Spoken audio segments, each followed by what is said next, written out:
بسم اللہ الرحمن الرحیم الصلاۃ والسلام علیک یا سیدی یا رسول اللہ وعلی آلک و اصحابک یا نور اللہ جزا اللہ عنا محمد صلی اللہ علیہ وسلم ما هو اہلہ۔ کچھ چیزیں موٹیویشن کے لیے ہوتی ہیں جنہیں ہم سن کے موٹیویٹ ہوتے ہیں کہ ہمیں یہ کام کرنا چاہیے، لیکن بعض اوقات موٹیویشن کے بعد بھی ہماری استقامت نہیں بن پاتی، تو کچھ چیزیں ایسی ہیں جنہیں سن کر ہمیں خوف لاحق ہوتا ہے، اور بعض اوقات وہ خوف ہمیں استقامت عطا کرتا ہے کہ نہیں ہمیں یہ کام کرنا ہے وگرنہ ایسا ہو جائے گا۔ تو ہمیں امید اور خوف کے درمیان رہنا چاہیے کہ اچھے کی امید بھی ہو اور خوف بھی ہو، اور ان دونوں کیفیت کے درمیان میں ہونا چاہیے۔ اسی طریقے سے حضرت کعب بن اجرہ کہتے ہیں کہ ایک مرتبہ نبی کریم صلی اللہ علیہ وسلم نے ارشاد فرمایا کہ ممبر کے قریب ہو جاؤ۔ ہم لوگ حاضر ہو گئے۔ جب حضور نبی کریم صلی اللہ علیہ وسلم نے ممبر کے پہلے درجے پر قدم رکھا تو فرمایا آمین، جب دوسرے درجے پر قدم رکھا تو پھر فرمایا آمین، جب تیسرے پر قدم رکھا تو پھر فرمایا آمین۔ جب آپ خطبے سے فارغ ہو کر نیچے اترے تو ہم صحابہ کرام نے عرض کیا کہ ہم نے آج آپ سے ممبر پر چڑھتے ہوئے ایسی بات سنی جو پہلے کبھی نہیں سنی۔ تو آپ صلی اللہ علیہ وآلہ وسلم نے ارشاد فرمایا کہ اس وقت جبریل علیہ السلام میرے سامنے آئے تھے۔ جب میں نے پہلے درجے پر قدم رکھا تو انہوں نے کہا ہلاک ہو وہ شخص جس نے رمضان کا مبارک مہینہ پایا پھر بھی اس کی مغفرت نہ ہوئی۔ تو میں نے کہا آمین۔ پھر جب میں دوسرے درجے پر چڑھا تو انہوں نے کہا کہ ہلاک ہو وہ شخص جس کے سامنے آپ کا ذکر مبارک ہو اور وہ درود نہ پڑھے۔ تو میں نے کہا آمین۔ جب میں تیسرے درجے پر چڑھا تو انہوں نے کہا ہلاک ہو وہ شخص جس کے سامنے اس کے والدین ہوں یا ان میں سے کوئی ایک بڑھاپے کو پہنچ جائے اور وہ اس کو جنت میں داخل نہ کرائیں۔ تو میں نے کہا آمین۔ یعنی کہ آپ یہ سوچیں کہ تینوں معاملات کتنے نازک ہیں کہ رمضان کا مہینہ آئے جو بابرکت ہے، جو رحمت کا مہینہ ہے، اور اگر ہم اسے گناہوں میں گزار دیں اور ہم اللہ کی نافرمانی کریں اور ہم سے ایسے عمل سرزد ہوں جو اللہ کو ناپسند ہوں اور ہماری مغفرت نہ ہو، تو اس پر نبی کریم صلی اللہ علیہ وسلم نے ہلاکت کی دعا پر آمین کہہ دیا۔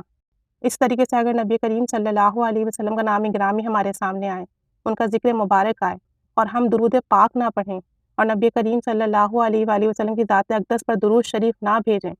تو اس پر بھی ہماری ہلاکت کے لیے نبی کریم صلی اللہ علیہ وسلم نے آمین کہہ دیا۔ اور والدین کے لیے بھی کہ اگر ہم ان کی خدمت نہ کریں اور وہ ہم سے ناراض ہو کر اس دنیا سے چلے جائیں تو اس کے لیے بھی نبی کریم صلی اللہ علیہ وسلم نے ہماری ہلاکت پر آمین کہہ دیا۔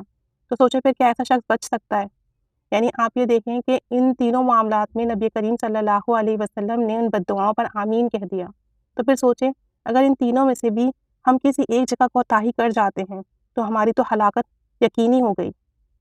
صرف حضرت جبریل علیہ السلام کا ہی آمین کہہ دینا کافی تھا ان بد دعاؤں پر، لیکن اس پر نبی کریم صلی اللہ علیہ وسلم نے آمین کہہ کر مہر لگا دی۔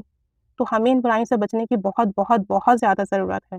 نیک اعمال کے ساتھ ساتھ ان چیزوں پر بھی فوکس کرنے کی ضرورت ہے کہ جن سے اللہ اور اس کے رسول ہم سے ناراض نہ ہو جائیں۔ اللہ تعالیٰ ہم پر رحمت کی نگاہ فرمائے۔ بے شک اللہ تعالیٰ رحمت کی نگاہ فرمائے گا تو ہم ان برائیوں سے بچ سکیں گے، لیکن دعا کرنا، کوشش کرنا ہمارے اوپر لازم و ملزوم ہے کہ ہم ان تمام برائیوں سے بچنے کی کوشش بھی کریں اور دعا بھی کریں اور درود پاک کثرت سے پڑھیں اور درود پاک پڑھ کر اللہ سے دعا کریں کہ یا اللہ مجھے اور میرے تمام گھر والوں کو، تمام امت کو ایسا بنا دے جیسا تجھے اور تیرے حبیب صلی اللہ علیہ وسلم کو پسند ہے، اور ہم سے ایسا کوئی بھی عمل سرزد نہ ہو کہ جس کی وجہ سے تو اور تیرے حبیب صلی اللہ علیہ وسلم ہم سے ناراض ہوں اور ہماری ہلاکت کا سبب بنے، اور ہمیں توفیق دے کہ ہم وہ عمل کریں جس سے تو اور تیرے حبیب صلی اللہ علیہ وسلم خوش اور راضی ہو جائیں۔ آپ یقین کریں اگر اللہ تعالیٰ اور اس کے حبیب صلی اللہ علیہ وآلہ وسلم ہم سے راضی اور خوش ہو جائیں گے نا، تو ہمیں نیک اعمال کی توفیق خود بخود مل جائے گی، ہمارے اعمال میں استقامت بھی خود بخود آ جائے گی، ہمارے لیے نیکیاں کرنا، عبادات کرنا آسان ہو جائے گا، اور جو چیزیں بری ہوں گی، جو گناہ ہوں گے، ان سے خود بخود دل بیزار ہو جائے گا۔ آپ یقین کریں اللہ اور اس کے حبیب صلی اللہ علیہ وسلم کی رضا، خوشنودی بہت بہت ضروری ہے۔ تو دعا کیا کریں ہر نماز میں کہ اللہ ہمیں ایسا بنا دے جیسا تجھے، تیرے حبیب صلی اللہ علیہ وسلم کو پسند ہے، ہمیں والدین کی خدمت کرنے والا، ان کی دعائیں لینے والا بنا دے، ہمیں نبی کریم صلی اللہ علیہ وسلم کی ذات اقدس پر درود و سلام کی کثرت کرنے والا بنا دے، ہمیں رمضان المبارک سے زیادہ فیض اٹھانے والا بنا دے، اور اپنی نیتیں خالص کریں۔ ہر کام سے پہلے اچھی نیتیں کریں کہ مومن کی نیت اس کے عمل سے بہتر ہے۔ بعض اوقات ہم نیتیں کر لیتے ہیں لیکن ہمارے عمل میں رکاوٹ آ جاتی ہے، تو ہمیں اس نیت کے سبب بھی ثواب ملتا ہے۔ کیونکہ ہماری نیت خالص تھی۔